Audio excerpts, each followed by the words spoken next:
अब तो आ जाओ कि रात ढलने वाली है, शहर के उजालों की किरणें निकलने वाली है।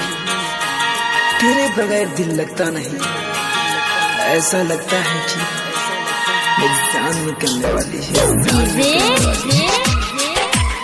महेश मैरवा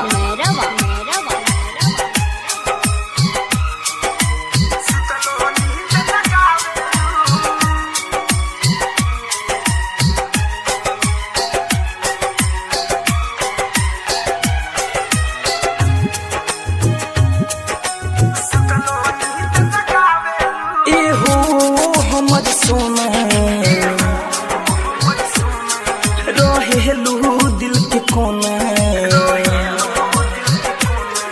एहो हमर सोना रहेलू दिल के कोना, ऐसे कर जमी चोना तू सपना में रुझे आवेलू, चलो नींद जगावेलू,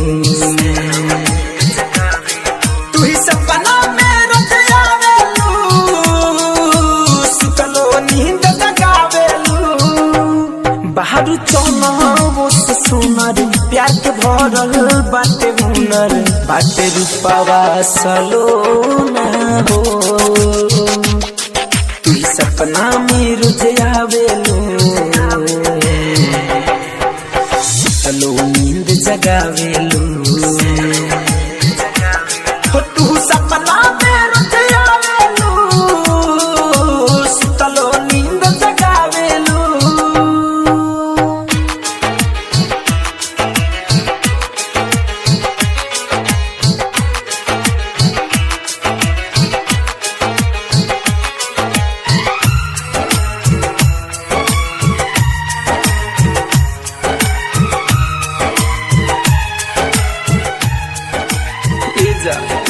जब से तुहसे नहन से नैना लहरल, तुहर सुरतिया दिलावा में बगरल, काहे न समझत बारू मोर मजबूरी, हमसे न सहल जाता तमको दूरी, जौनी कर या न कानी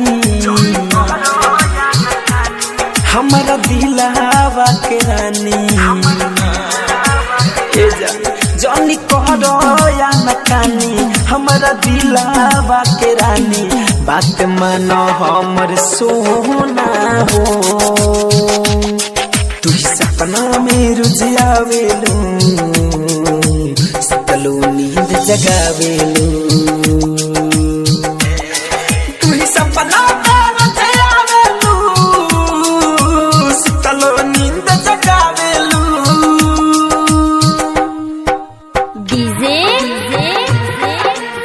महेश मैरवा